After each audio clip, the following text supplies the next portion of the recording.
drunken cock fans. This is Hickory, the Drunken Underwhelming from the Drunken Under Quarantine Show, welcoming you all to the Drunken Under Quarantine Show Season 4. Just a friendly reminder, this is an adult show. It contains adult content and heavy situations. Please be warned. If you're not an adult, now's your time to leave.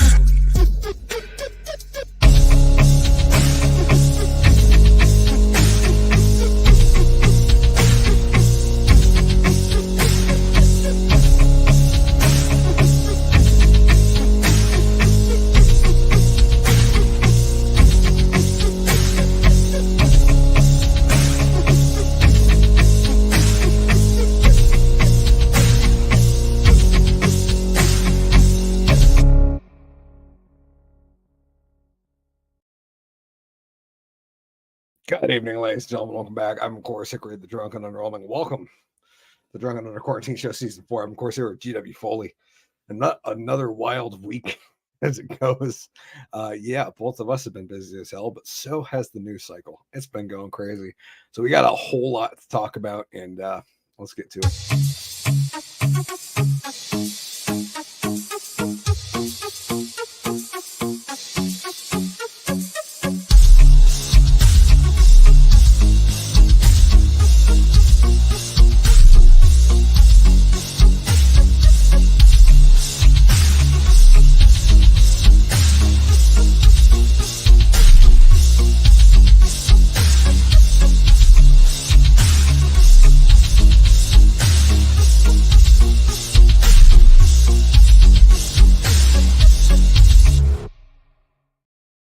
That's right. Good evening, ladies and gentlemen. I'm, of course, Hickory, the Drunken Underwhelming. Welcome to the Drunken Under Quarantine Show, Season 4, Episode 19, Burning Man, Turkey's War, Dumb Dates, and Neo-Nazis. Oh, my.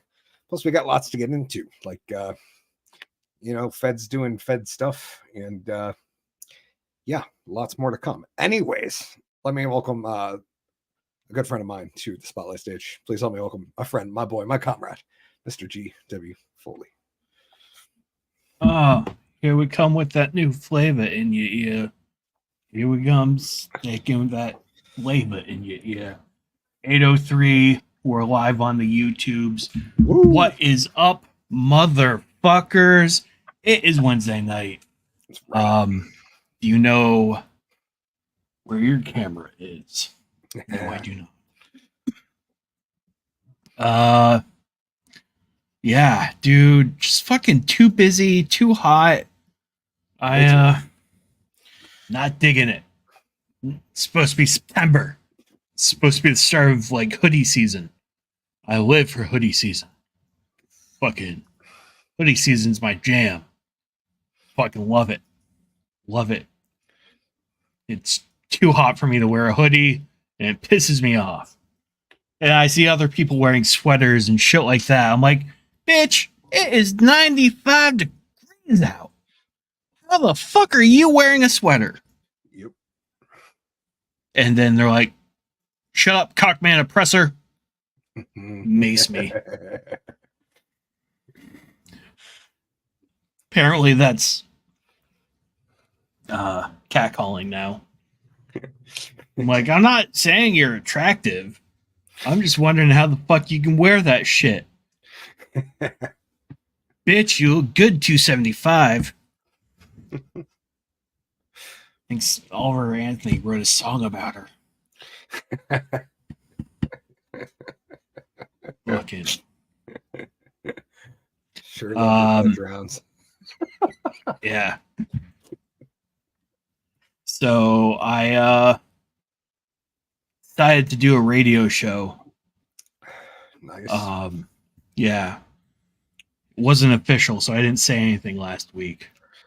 Like, now it's going to be official. It's official. Friend of the show, Nick Grandchamp. You're not watching. No, but he's a good friend of the show. Yes. And I are doing a punk rock show. And it's called Punk Rock Bingo.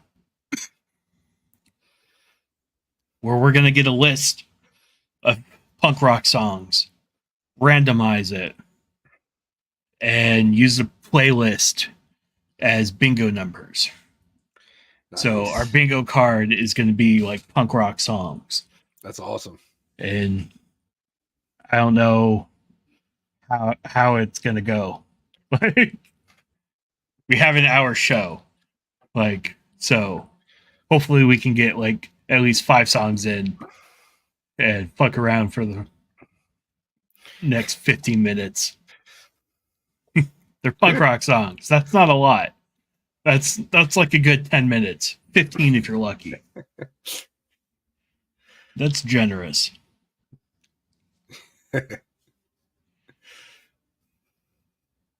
Almost 17. 3.5 minutes per song. Yep. That's an average pop song. And that's long for a punk song, for like a real punk song. For a pop punk song, that's probably average.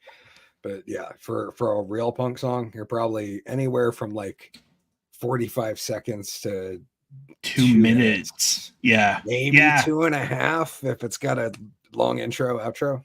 Yeah. I know. That's why I'm scared. That's awesome. Like, You're that's actually all. going to play bingo though, because you can't do that with like any other genre, dude. If you were like name another genre, even if it was like hip hop songs, you wouldn't have enough. Nobody would get bingo by the end of an hour. Yeah. that is very true. Or pop or country or metal or fucking progressive rock. Oh, dude, you get 3 songs and like there would be a 0 bingo chance. You'd have to have have to be a 3x3 square. You're just doing prog rock songs. Yeah, like it's perfect. Like it's a perfect show. It's just a lot to pull off, and I'm like, all right, if we do it, we're gonna fucking do it. No pussyfooting around. You should make your free square the intro song of the show. You have to record an intro. Well, no, you could do it live. It could be like like a little welcome to punk rock bingo, and like you just play like the chorus of one song. Okay. That's the free square. And if nobody gets it, then they don't get bingo. You know what I mean? I like that. Yeah, that'd be pretty punk rock. Yeah. But so the general idea is like the first couple do random punk songs, and then like after that start breaking into like genres and like time periods and places and like black punks. Yep. And or 90s hardcore music. And like mixing in a little storytelling. Yeah. Talk about it. Talk about the stuff. Talk about like, were we even alive when this was playing? That's a cool concept. Yeah. Like, did this music like shape your view into like how you're into like punk rock now? So like you could, I want to do a post-hardcore one. Because you could even talk about like, is that even punk or is it too far removed to be considered punk? Like, yeah, it's a lot of shit to do about it. Nice. And yeah, like I said, if we're gonna fucking do it, we're gonna fucking do it. That's it. Fuck it. Let's turn over to the real reason why we gather here. Hickory the drunk. Underwhelming. Yeah, that's right, ladies and gentlemen. Welcome. Thank you guys for joining us on Drunken Under Quarantine Show Season 4, Episode 19. And yeah, dude, it's been a hot week. Oh, it's so Everything gross. about this week has been gross, but I've gotten a lot done. I don't know why. I was like, you ever have those moments where you're just like on a tear and you're like, I'm gonna get a bunch of shit done. So like when when I got home from work yesterday, I was like, I don't know, I was fucking drilled in. Like I was like, I knew I was gonna mow. So it was like that's like the dessert on the end of getting shit done. I'm gonna get shit done. And so was last night? No, it was 2 nights ago. I don't remember. Anyways, I think Monday. No, Monday when I got home, I built I broke down the dresser that I had built when like we first moved in, because it's kind of sucked and I never got it finished, and it was like a really poor design, and it just like it wasn't a good idea. You know what I mean? It was like one of those things where I kind of in my head it worked really well, and then as far as my woodworking went, it was a fucking nightmare. I've been there. So finally, of like the beautiful assistants, like I finally had enough of the cat room being a disaster. It's not just your closet, husband, it's the cat's bedroom. And I was like, okay, you know what? Fair. I'm gonna get this under control. So I went to Home Depot. I got another 4 2x3s. And I tore the old one down. I measured out, I figured what I wanted to do. We went errand running. I bought, this was beforehand. I bought another 4 matching laundry baskets to match the 2 that I already have. They're 2-liter Sterilite ones. And so the laundry stack that I should have taken a photo so I could share it. It's literally 6 laundry baskets, floor to ceiling. It's a single stack built with 2x3s, and it's got wood on the side and on the bottom. But the front is fully open, and it's just 6 laundry baskets. And so I got that done on Monday. And yeah, when I got home yesterday, I was on a tear. And so I went and first I had all like the wood trim from cutting the day before and building that on the deck. So I decided I'd cut. After I got this one finished, I figured 6 laundry baskets is not enough for all my clothes. For the record, the worst part, dude, is that all my on air and in like on stage stuff isn't even in my normal wardrobe, and it's still not enough. Like these all hang at like the studio, like Molasses and Hickory shit live in the studio. and then Muggle Hickory, like his shit lives in his dresser. And don't get me wrong, Muggle Hickory wears Molasses hats and shirts and Hickory shirts occasionally, not as Hickory or Molasses, but not regularly. Anyways, we realized 6 wasn't enough because I've got like, you think 6 is enough, and then it was like, okay, so I've got one that's just like onesies that my mom made me for Christmas. I've got one that's like socks, underwear, and swimwear. You know, that's like one laundry basket, 3/4 full. Socks, underwear. I've got one that's just like work shirts and undershirts for work. One that's just like out of work t-shirts. One that's like shorts. One that's pants. It's just, it got to the point where I was like, dude, I need another one, because then I've got a bunch of like random shit that doesn't really fit any of those categories. So I cut all, anyways, Monday night, I cut all that stuff. I took the old stairs from out in front of, that were in front of the house that we moved as the back when we built the deck. Took off the railing, married that with or turned the steps in the back and married those two. So I have a little ghetto fiberglass stair deck in the back. I mounted the sign finally on the side of the house for our address. That's been out there for 2 years. But yeah, today I built the second tower when I got home. It was it's good. So now I have room for 12 laundry baskets, floor to ceiling. And it's gonna be a sweet setup. Once it's organized, dude, it's gonna be, you know, because it's really like the middle 3 to 4 are like the most easily accessible. Yeah. So then like the other ones are gonna be like winter. So it'll be like, you know, like winter pants and winter shirts and stuff will just go down a row, and like we'll swap out per season. Yeah, it's gonna be sweet. Nice. But yeah, it was a tear. And then I got home, finished a song.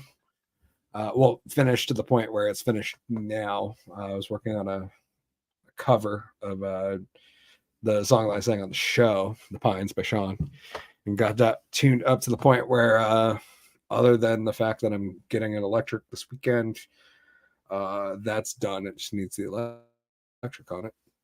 And yeah, it's been a very successful week. My store does reopen this Friday. So nice. That's been a time. Although I walked in today and one of my cases wasn't working that I had stocked with product from yesterday. So that was a kick in the nuts this morning. It's just like, hey, you spent all this time and the company's money stocking all this shit, and now it's been sitting out all night at 55 degrees because this cooler failed. And we don't know when it failed. We just know that it failed. So you like, it's trash. Even if it failed 3 hours before, an hour before I got there. Yeah. It was attempt at like 50 degrees. I have no idea. It's trash. Yeah. So that sucks. That was kicking the nuts. So I had to reorder all that shit. And luckily the company, one of the companies that we employ, had replacement fans for the cooler. And yeah, apparently 2 of the fan units failed. The cooler has 4 fans in it, and 2 of them failed. So the side that had fans ended up icing up, because that was essentially pushing all the cold air through it, and that froze up because the other one didn't have fans pushing any air, which caused the bottom.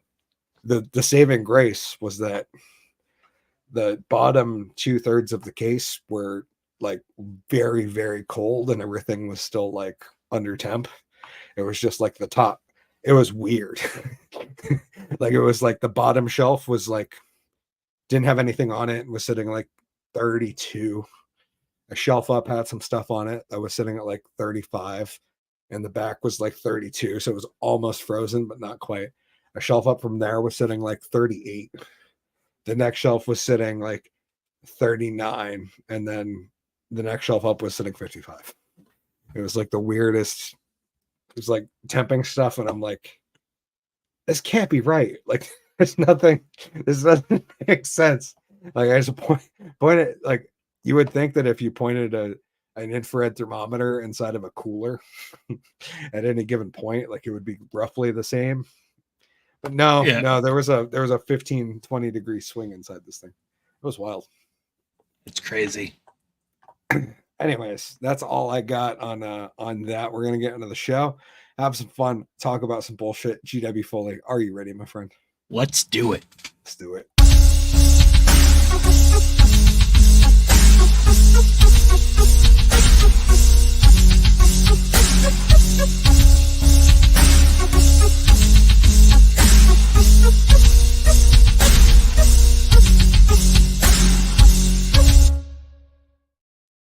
Good evening. Oh, I clicked the wrong one. Good evening, ladies and gentlemen. Welcome to Drunk on the Quarantine Show, Season 4, Episode 19, Burning Man, Turkey's War, Dumb Dates, and Neo-Nazis. Oh my. And there were so many other things that happened this week that should have gone in the title, but yeah, I put up the title yesterday, and then it was like a bunch of shit happened today where I was like, oh, dude, like that should have been the fucking line. Damn it. I probably should have changed it. Oh, well. No worries. It happens. Even though we'll cover it today, maybe we'll make it the headline next week. That's things like, anyways, anything in particular you wanted to start on, G-Dubs? No. Okay. I can't think of anything. Well, let's get right into it. G-Dubs, you ever thought about going to Burning Man? No. You have strong opinions one way or the other on Yes. Burning Man? Yes. Yes, I do. What's your a whole place. Every yurt, every tent, every wigwam, every statue, every person, bus. whatever is there can burn to the ground. like we're talking Maui. Like just woof. And I would not give a shit. Because fuck Burning Man and fuck the people who go there. Like, I'm a trust fund hippie. I like electronic music, but not very good stuff. I take too much Molly. I just want to feel good, man. Give me some MDA, MDMA, whatever. Fucking degenerates. Fair enough. That's actually the funniest part, G-Dubs, is you've kind of summed up every content creator I follow. That's been like their general sentiment. I was like, I don't know, man. I always thought it would have been cool to go. Burning Man was like one of those things where it was like, back in the day, like in its heyday, I don't know if it was in its heyday, but like when I first like learned about it, it seemed way more cool. Now it's like a mainstream, like it's all over social media and shit. Yeah. Like when I learned about it, like back in 2005, 2000, like 2003, 2004, 2005, I was like, shit, that's like some real cool fucking. It's really neat. Like it's because it was like had a very, I don't know. There's something about it then that was like very like, I don't know, down to earth and not just like a bunch of fucking rich scumbags. Like, and I Yeah. feel like that's like what most festivals have become now. Like there was a lot of really, really cool festivals when we were younger. Like Bonnaroo. Bonnaroo used to actually be a cool thing. You know what I mean? It wasn't Yeah. like super well attended. It had cool bands. It was interesting. Burning Man, same deal. But now it's just like these experiences and these like they're like corporate run now. And it's like all these cool, for lack of a better term, all these cool fucking hippie-ish left wing get together shit. Like Bonnaroo. What are the other festivals that are Coachella? Yeah. Although that's not as hippie, that's more black culture. Burning Man, like all these cool fucking left wing hippie space things have just become like run by Live Nation and shit. Yeah. Dude, okay, so serious question, and like this isn't a dig at you. No, please. Have you been to a hippie festival? No. Okay. No, not my place. Homeboy, let me tell you what. Like, so back in the early 2000s, so when you were a mere pup, like Yes. I went to I these was things. Still trying to bang waitresses back then. Like fucking I worked a couple and they fucking suck. Like they were corporate run then. And it was for people with money. That's all those types of festivals are. Is young people who are either drug pushers or drug takers. And it's a giant exchange of money the entire weekend. No, understood. But I always thought, so back to Burning Man. I always thought Burning Man was something special because like it's in the middle of nowhere. You have to take everything in, take everything out. Like it's got that kind of cool, like, and even then, back in 2003, 2005, like, have you ever been told about like the dangers of Burning Man? Oh yeah. I mean, other than like hippies, drugs, like stuff you don't really want to see, possibly. You're in the middle of a fucking desert. Yes. Like dehydration. A desert that is alkaline as fuck. Yeah. So to be clear, like one of the first things I learned about this place is that like the ground will burn your feet. Like literally people would take gallons of vinegar to wash their feet with if they were walking barefoot. Like because they'll counteract the alkalinity of the soil. Secondly, sandstorms. Is that like when I went, or not when I went, but like when I first heard about it from people who went, they were like, if you do go take a gas mask and like be prepared to like if something comes up, because like sandstorms kick up, dude, and if you're not in a RV, they were like, even if you're in an RV and you think you're in a sealed box and a sandstorm kicks up in that desert, like you can watch the sand pour in through the cracks in the RV. They were like, that's unlike anything I've ever seen. I was like, no, that makes sense, man. It's a sandstorm in the desert. Anyways, instead of sandstorms this year, they got a shitload of rain.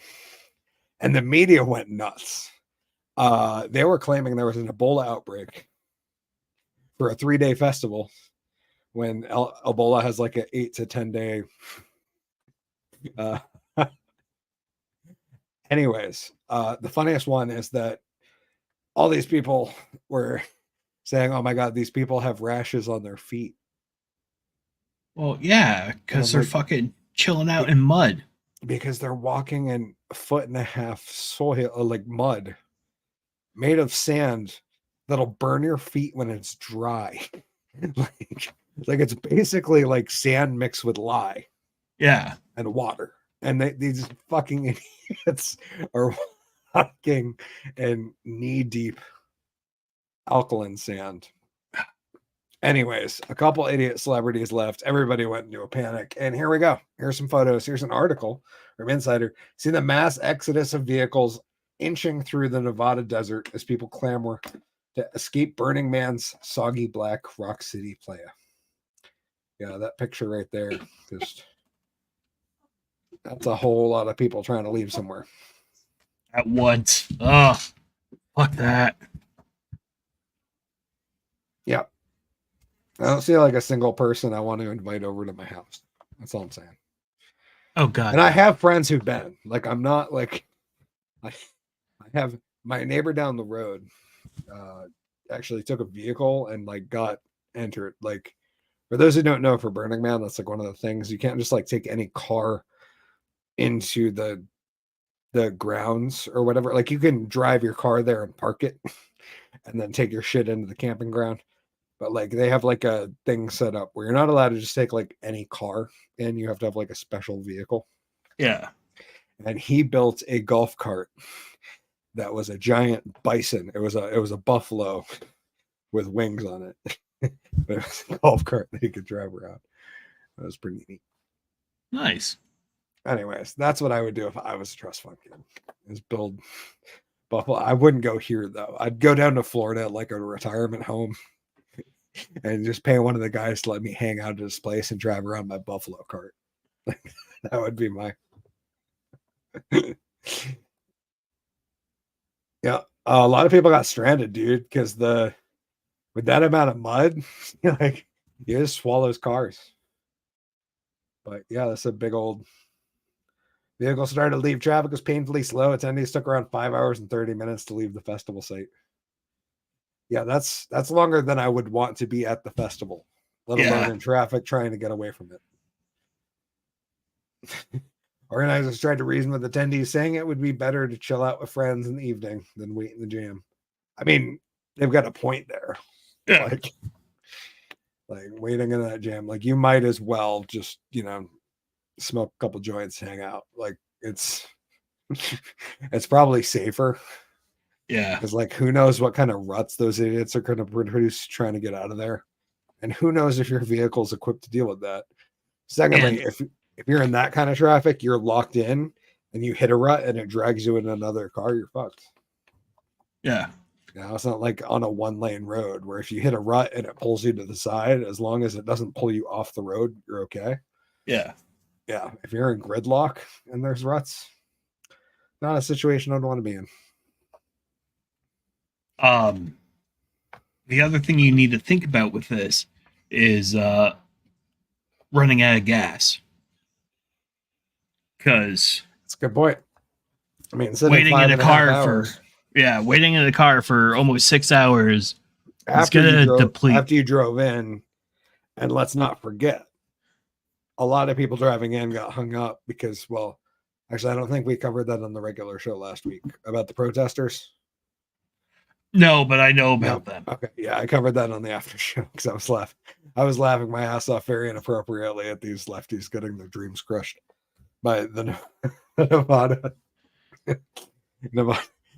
state or Nevada tribal police, whatever, basically saying, yo, yeah, you can't block roads here, dude. It's the desert. You're going to kill people. And yeah, they rammed that roadblock. Anyway, so those people had sat in that bullshit and then driven in. So like, they're probably less of a tank than they would have been normally. You know what I mean? Yeah. Because a lot of these vehicles had to sit for hours in gridlock waiting for that. For lack of a better description, the climate terrorists to get taken out of the road. And it's not like you can just pull over at a gas station. You're in the middle of the fucking desert. Mm-hmm. And while they burn a giant wooden creature at the end of the night, yeah, they probably don't have much gasoline for you. Just saying.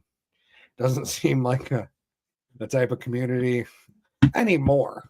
Back in the day, I bet you there was a lot of dudes who rolled in there with jerry cans wrapped on their their Range Rovers, because there was still like a richest elitist event back then. And like, yeah, you could go if you were not super wealthy and go, but like the real stars of the show are the people that are showing up with like double decker disco buses, and shit like that, coming in to install art installations that are literally actually my the guy down the road built one. He built a Thunderdome. I don't know if I told you that. No. Ever told you that? No. There's a Thunderdome. I'll have to see if it's still erected. At one point, yeah, he built it wasn't full size. It was more like a kid size one. But yeah, even better. He built a full Thunderdome. It was pretty cool. Does he have kid-sized weapons like hanging off of it? That would be cooler. Yeah. No, he just built the object, because apparently that's like that's one of the things that's, as I was told back then. I have no idea now because I don't follow up with it because I don't care about hippie culture.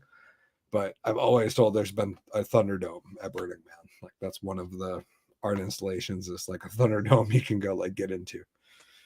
Yeah. But yeah, he built he built one. That was pretty cool. Anyways, let's get to the next story of the night. Turkey's war. Just stupid news. One of those things I saw and I was like, how does war not break out on misunderstandings more often? Turkey declares war on Russia in massive blunder in front of stunned Putin. This is from MSN. Turkish President Recep Tayyip Erdogan appeared to accidentally declare war on Russia due to a translation blunder during a meeting with Vladimir Putin. There is war between Russia and Turkey, the Turkish-Russian translator announced during a meeting between the two leaders at a summit in Sochi. Like, it's one of those things where I'm just like, do you lose your job after that? Like, did that guy get fired? Or was this like, maybe he was like getting paid from someone else to do that, like, I don't know. I'm just speculating that that seems like a very wrong thing to get wrong. Yeah. That's like, of all the things I'm gonna get wrong at my normal job, like my general goal, and I hope this is true for you, GW. At the end of the day, whether I do good, I do poorly, I fail, I succeed, like my really own goal is just not to accidentally kill anybody. and it seems like this guy's fuck ups are putting him in a position where I don't know, maybe he could have accidentally done that. That's really, I'm sorry. not saying no, you're fine. He's got the hiccups. He's trying to get my attention. No. And I didn't want to be like, oh, hey, dog. Let me totally interrupt the story. But he did that himself. Turkey is a NATO state. And if true, the declaration would plunge the entire world into war. Yeah, I feel like if thanks for, I'm like, I just try not to kill people accidentally. Here's my thing. Real hard. Like, I saw the headline and I was like, oh, Jesus fucking Christ. That's fair. Because and then reading it, I was like, you cocksuckers. Like, for people, like, totally got me to read it because of the fucking headline. I literally thought Turkey was like, fuck you, Russia. Imagine if they were, and just like one nation was just like, you know what, fuck NATO. No, it's we're dragging them right into this. Yeah. Or do you think that's like how the world, like how the big like the big industrial complex that would start the World War would want to do it with like some country nobody gives a shit about, like Turkey. Yeah. Like they would make them be the one that's like, you know what? We're NATO. We're just gonna go on a limb here and fire some missiles directly into Moscow. And see what happens. Because let's be honest, like we're not gonna fight this world war. That's mostly gonna be like the US and Poland and Germany. We're pretty much just gonna be like, oh, sorry. like is a country like that gonna be like the dumb guy, like the fall guy? Like they're gonna have some like real shitty person in power that everyone wants to get rid of, and he's gonna be the guy that's like, yeah, I think we should shoot missiles into Russia. No. No. Here's what's gonna happen. Lay it down for me, brother. Turkey is gonna kill one of its people. Someone in the federal government. Fairly high up. Not the president, not the vice president. No, like if they have a parliament or whatever. Yeah, not no their secretary of state, not a senator. Yeah, like security of labor. Secretary of labor. Yeah. Something no one cares about. And then they're gonna blame Russia. Okay, because Russia has a problem of killing people, and they're gonna declare war because of it. Some would argue they don't have a problem; they're good at it. Like it's.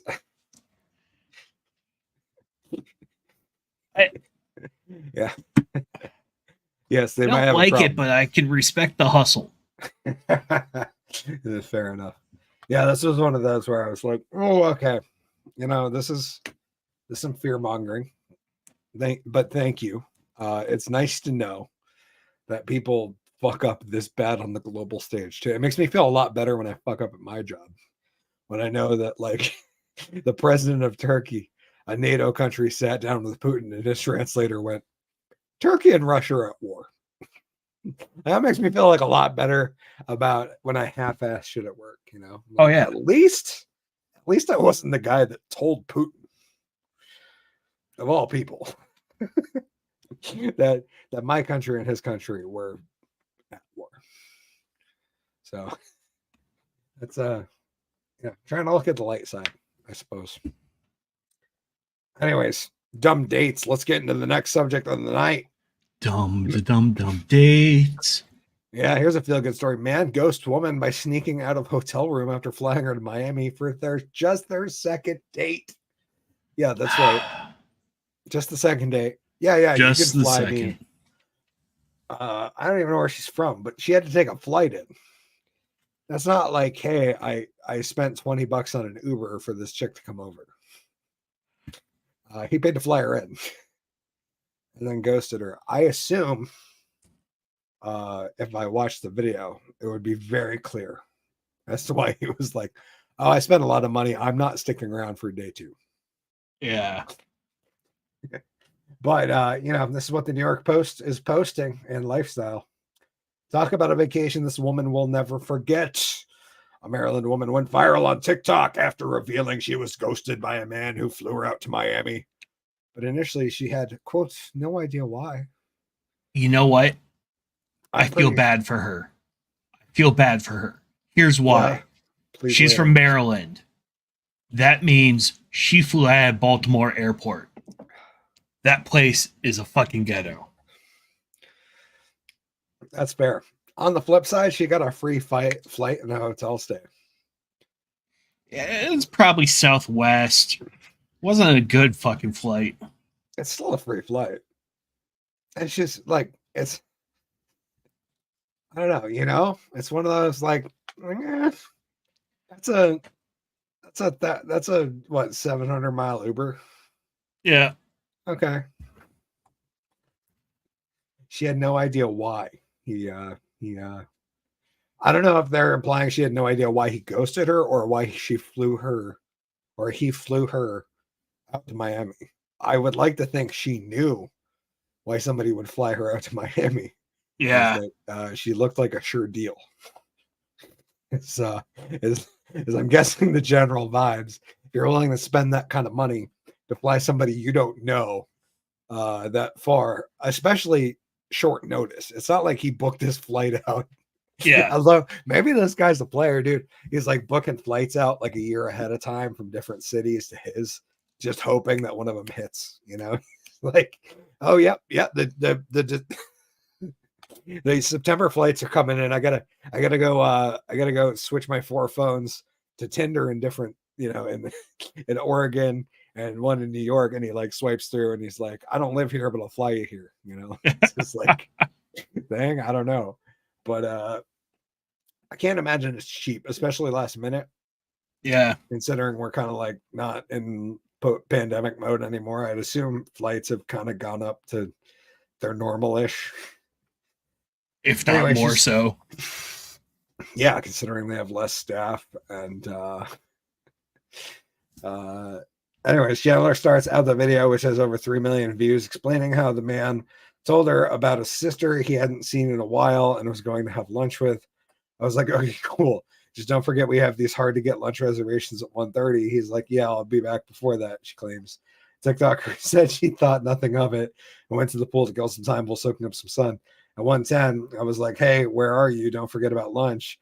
Then at 1:20, I said, where are you? Like, are you picking me up for lunch? Chandler says. At that point, Chandler became frustrated, but gave the man the benefit of the doubt in case something had happened to him. Chandler said she pushed back the reservation, but claimed the man was a no-show for that as well. So she canceled everything and went back to the hotel room for a nap, but it gets worse. Chandler said she had some friends in the area and decided to hang out with them instead. But as she was about to get ready, the man's stuff was nowhere to be found. I looked around and I look in the corner. I realized stuff is not there, Chandler shockingly revealed. The vid continues, but then Chandler reveals screenshots and one of many follow-up videos that showed the man eventually texted her back. She said she asked if he was okay, though the man said in response to his worries, I'll be fine. Still seeking clarity on what's going on, Chandler finally said, gets the answer she suspects all along. Another follow-up. And with help from viewers, Chandler explains the man was living a secret life all along and had a wife and a family. And, I'm hoping that helps this woman cope with her free vacation. Yeah. like I'm supposed to believe she's the victim that some guy bought her a plane ticket and a hotel room. Like, fucking know your worth, queen. Yeah, I feel so bad for her. You had sex on the first night, didn't you? Probably. That's probably why he didn't go back for the second day. I don't know. Maybe I shouldn't say things like that. I'll get sued for slander.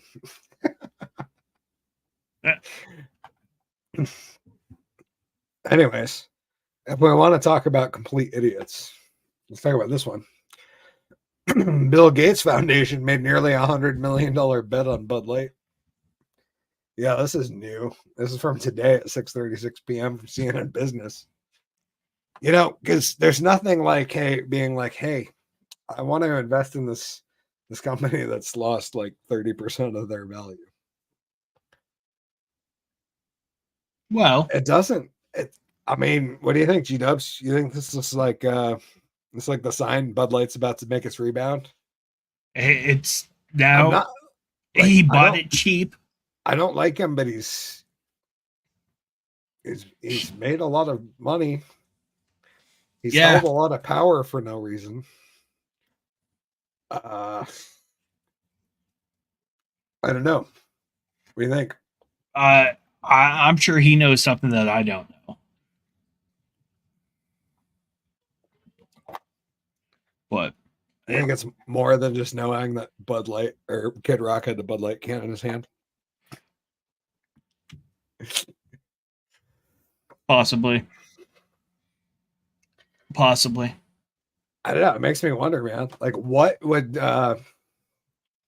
It seems like at this far into the like, it's not a boycott anymore, right? Like, it's like a different brand decision that people are Yeah. making, and like, I honestly haven't thought about it.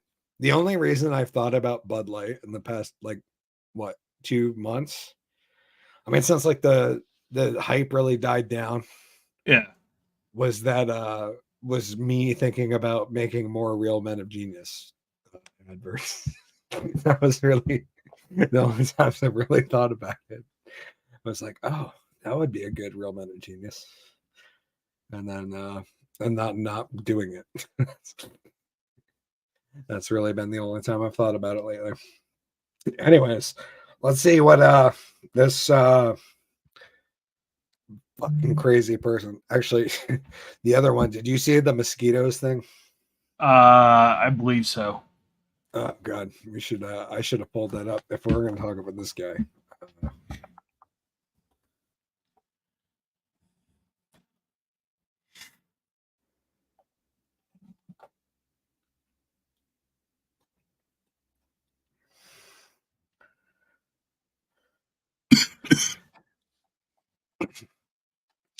So here we're Snopes. This is the first one that came up, but it's not entirely not true. They're saying Bill Gates releasing genetically modified mosquitoes in Florida. Here's the whole story. No, it's not another microchip conspiracy. The Bill and Melinda Gates Foundation provided funding to genetically modify and release mosquitoes in various locations, including Florida. That's the claim. The context. Bill Gates is not himself releasing mosquitoes in the wild. Oh god, this is better than I thought it was gonna be. Like he himself would be out there with like a giant net full of mosquitoes. Like, go free mosquitoes. You free my childs. Well, see, that's what pisses me off about these goddamn fact checkers. Like, obviously, that's not what they're saying. Fucking duh. I can't do this. Holy shit, dude. I literally just pulled this article up. I had no idea. Like I wish I had found this for the show at some point, because this is like a fucking chef's kiss of how shitty the media is. Oh my god. Bill Gates himself is not releasing mosquitoes into the wild. Like, I need to go on Fiverr. We gotta pay some guy to do like a real, maybe we'll pay Pierre to do it, like a real good, serious, dramatic reading of this, and then we'll edit together the images of like mosquitoes, and like we'll get AI to make like genetically modified mosquito photos that have like giant muscles and stuff.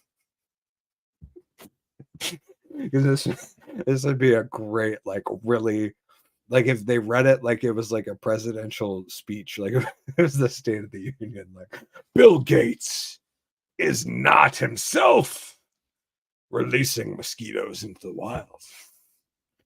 I guess that wouldn't really be presidential. That was more like a movie speech. But regardless, however, Bill and Melinda Gates Foundation did award grants that funded biotech company Oxitec's work to develop genetically modified mosquitoes that may help reduce the spread of malaria and other mosquito-borne diseases in certain locations around the world. In April 2021, it was announced that Oxitec would release approximately 150,000 mosquitoes across 6 locations in Florida. That was in 2021. And you're getting called a conspiracist in 2023. We're saying, hey, there's something weird about GMO mosquitoes, and how everyone said we should label our food with the GMO label package like 4 years ago. And then a year later, they started putting GMO mosquitoes into the wild and telling us it was good for us. Okay. However, the government told Snopes that this particular project was not funded by Bill and Melinda Gates Foundation. Wow. The company itself denied it. That's, I'm sure they disclose all their funding. A multi-year a multi-year research project to genetically modify Aedes aegypti, a mosquito species that is known to carry and transmit the infectious diseases to humans.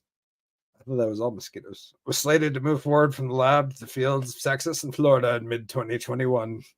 Under the project, thousands of aegypti were altered to make the reproduction more difficult, thus slowing the eventual preventing of the spread of mosquito-borne illnesses like Zika, which would never affect us. That was such a scam. Like Zika. You remember Zika, G-Dubs? Yeah. Vaguely. Like, if people don't remember Zika as a giant scam to fleece us for money to pay for research we don't need.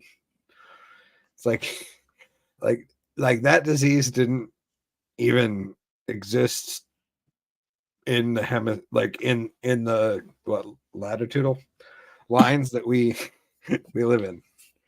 Like, it was a tropical disease, and still we spent millions, and I have no idea. I'd have to look it up. Amounts of taxpayer money researching shit that would never affect us, because there was like a media panic about how this thing was gonna, really affect Americans. Anyways, but when the internet caught wind that Bill Gates may have been behind the project, posts circulated on social media that questioned the real motivation behind the project. As soon as Bill Gates completes the mosquito syringe project, no dermal COVID will be able to protect you from forced vaccination. And I mean, I'm not saying that this guy is right at all. I'm just saying I wouldn't be surprised if that was a thing in the future. I'm just saying.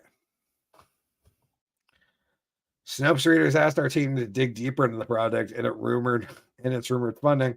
In short, we found that Bill and Melinda Gates Foundation did award grants to biotech company Occasionaly for its work to develop a new strain of genetically modified mosquitoes nicknamed Friendly, because that totally makes it friendly.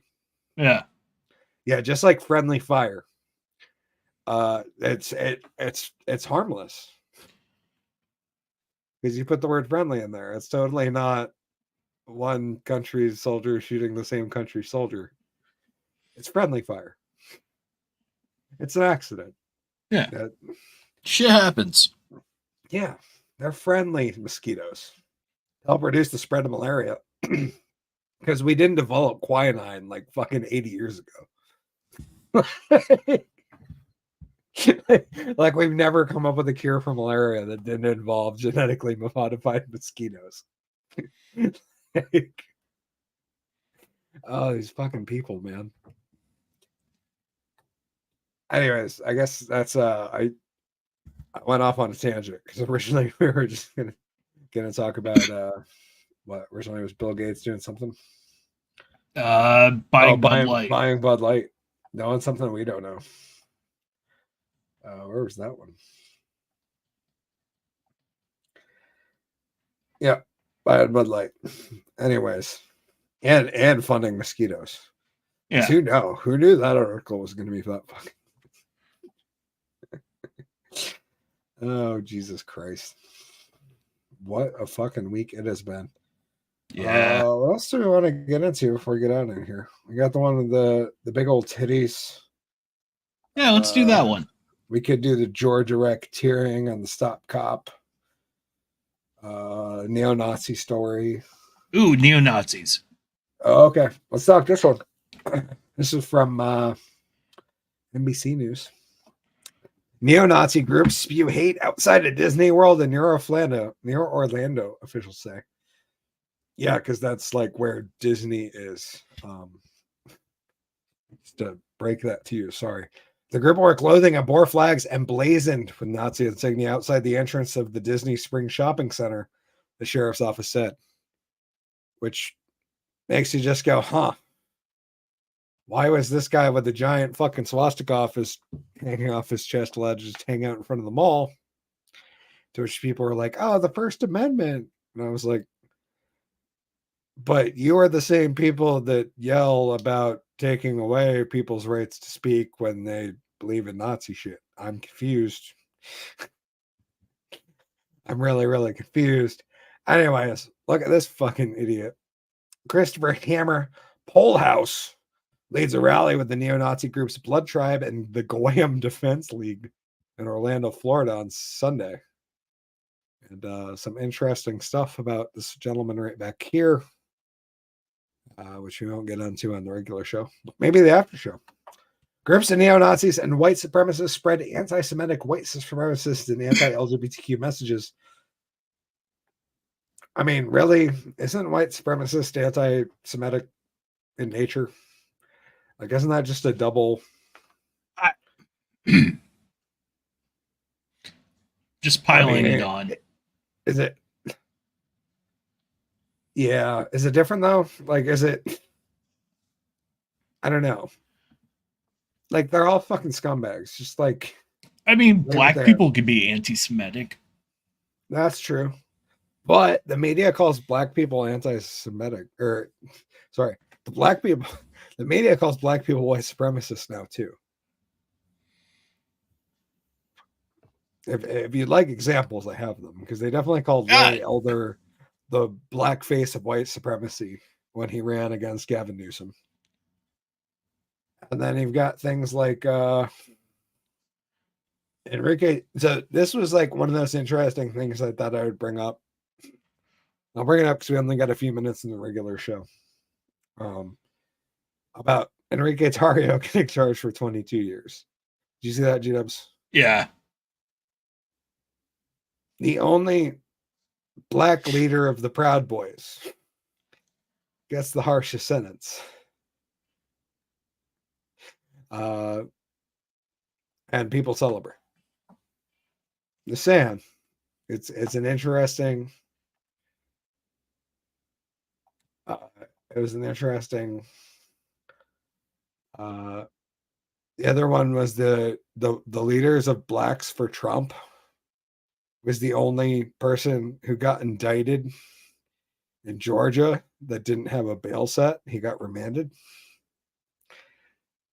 It's like, because he's black. I'm like, yo, dude. Like, meanwhile, people on the left are cheering for this shit. And I'm just like, wait a minute. Like, you're cheering for the only black guy in the Proud Boys, like the Proud Boys leader. And the argument that I heard from a friend last night was like, have you read their manual? It says that all the black people are tokenized. And I was just like, yeah, I'm sure they're trying to be offensive in their manual. Like, what do you... I'm like, do you really think there's that many black dudes that are members of the Proud Boys if they're like a white supremacy gang? No. But I think, personally, I think that this guy, this Chris guy, he was an idiot. Who's bought land in Maine to start a white supremacy group thing. As much as a certain friend of mine pushes back on this and it's like, no, he's totally legit. I'm like, no, this guy's he's either a Fed or he's fucking protected. Like, why is he getting news coverage? There's no way that you get this type of news coverage, especially in Florida, dude. Like, you really think like the Florida fucking news wants to like be like, we have Nazis down here? Like, no. Like, no, they're trying to help us DeSantis right now. But you think they have news coverage like that? They don't get kicked out in front of Disney. They can buy land in Maine and open a training facility. And apparently the dude with the tattoos on his face, which I can't confirm, this is hearsay as far as I'm concerned, internet hearsay. That motherfucker's been on the ground in Ukraine, armed up, fighting Russians. Like, there's photos of him over there in like 2020 and 2021 and has come back. This fucking idiot in the front is a known felon who is allowed to buy 10 acres in Maine to open a training facility that openly flies a fucking swastika flag. And meanwhile, in Putney, Vermont, they shut down a fucking militia training center with no known racial ties over environmental concerns. They're telling me this state can shut down a training facility for a fucking law-abiding militia. And Maine is just like, yeah, we got swastika flags flying. Yeah, I don't think that's a thing. Maine's way purple. Yeah. Like, given we're a fucking borderline fascist blue state, and they definitely shut down militia training camps because any more than 2 boys training on rifle drills in the state's considered a militia. That's how fucking tone deaf we are. This guy is allowed to open it, and I don't believe it. I don't believe that he was allowed to buy that like unchecked, like as a felon. I don't think he's been allowed to train guns with guys as a felon. I think with that level of surveillance, if this guy was like not either have a handler or be on the payroll or be an agent himself, like this guy would be in jail again. I think there's a reason they want him around. That's just I'm willing to bet this guy comes back around at some point. Yeah. Like at some point there will be an interesting time where we're like, oh yeah, remember that guy from the thing in Florida? Where it's totally politically convenient again to trot this fucking guy out, and he's completely protected in front of Disney with no gangs giving him a hard time for wearing a swastika loud and proud on the street, with no counter protesters.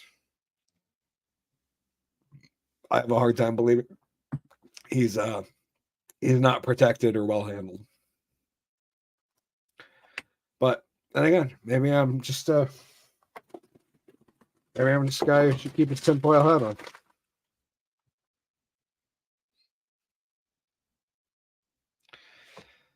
But yeah, it's hard for me to believe that this guy actually has any traction. He's a fucking ass clown. But how hard it has been for us to get traction is a couple funny comics who fucking are counterculture and say fuck the system. The fact that this idiot has people to actually show up at his training facility in person is asinine. Absolutely asinine. I don't believe enough people want to stop watching fucking TV long enough to go out and train, let alone care enough about their skin color to go do that shit.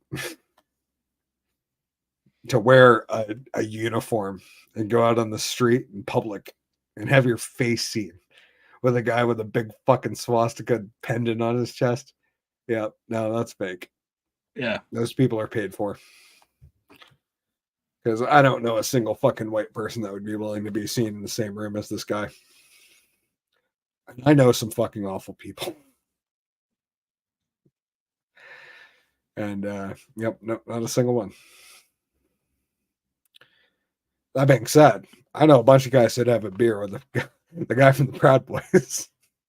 No matter how awful their manual may be. But this guy's a fucking ass clown, and nobody should take him seriously. This guy is like this guy might as well be white Kanye West. At this point. Like, he's made an ass of himself. Except worth far less. Arguably, if Kanye was actually a white supremacist, he would have a lot more pull. Ironic, isn't it? You know what the best part is? They probably called the news agencies themselves. Say, oh, 100%.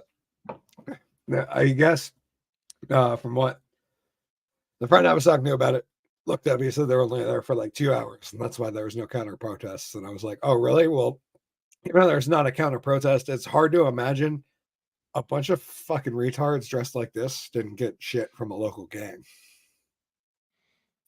Like, I'd have no problem yelling at these people as I drove by. You know what I mean?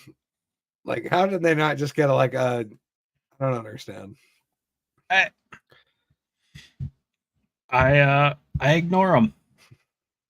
That's fair. I think a lot of people do, but I also think there's enough people that it's a city, dude. It's Orlando. It's not low traffic. It's not majority white.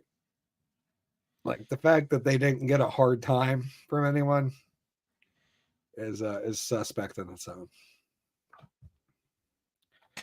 Well, Considering they would have gotten a hard time in most places. They weren't in an area, like they were in like the shopping mall area of Disney. That's fair. So like you're not gonna get like a lot of like port trash down that way. You know what I'm saying? Someone that would be brazen enough to and not have much to go for, knock a motherfucker out like that. Yeah, I don't know. Like, I still feel like if I was walking by, I would have called him something. Oh yeah, I'm sure there is some that of might be like the only time you heard Hickory like let an N-word fly in public was against these dudes. Just because it would be so funny to see the confused look on their face. Like that would be totally worth it. Because I get my ass beat for saying the N-word if it was directed at these dudes. Because it would be hysterical to watch all these fucking dumb white cucks be like, huh? Did he just... Did that drunk magician just call us that? Yeah. I don't know. Anyways, G-Dubs, you got anything before we get out of here? I ain't got shit. Okay, well, that's all I got too. Go find this fine foxy fucker at GW Foley and at Foley Kills. I'm, of course, Hickory the Drunken Underwhelming. We're going to get on to the after show. GW will not be there, but I will be. We'll talk about some bullshit going on in DC. We'll talk about Enrique Tarrio a little bit. The Proud Boys, John Sullivan, Ray Epps, and a whole bunch of other shit. Because I just pulled up a bunch of licks about January 6th. That don't make sense because, I mean, 22 years for a guy who wasn't even in DC that day. Well, he is the only black guy. So I guess it kind of makes sense for Biden's DOJ. That's all I got. I'm, of course, Hickory the Drunken Underwhelming. Thank you guys for hanging out with me. And I will see you guys all next week. G-Dubs, I love you, brother. Love you, buddy. Thank you for being here. Absolutely. I gotta say, we gotta. I'll invest in a couple. There's a great commentator named Decoy Voice, and he sells a beanie that's printed with tinfoil. It's a tinfoil beanie. So it's just a beanie, but it looks like a tinfoil hat. And like, yeah. At some point, I'm just gonna break that and buy some because it seems like it would be fun, and we should just wear those for the shows. And maybe we'll change the name. We'll be like the Drunken Under Conspiracy Show, and we'll just brand ourselves as Looney Tunes, and then we can really talk about it. Anyways, till next week, that's all I got. I'm Gorsick of the Drunken Underwhelming. I will see you guys in the after show. GW Foley will see you next week. Until then, Drunk Magician out. Cheers.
Gabba gabba hey, drunken cock fans. This is Hickory the Drunken Underwhelming of the Drunken Under Quarantine Show.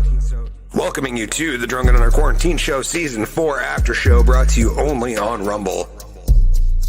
This is a very, very, very adult show, containing a very, very adult subjects. So please, if you're not very, very adult, or pretty much a kid that's over 21, now's your time to go.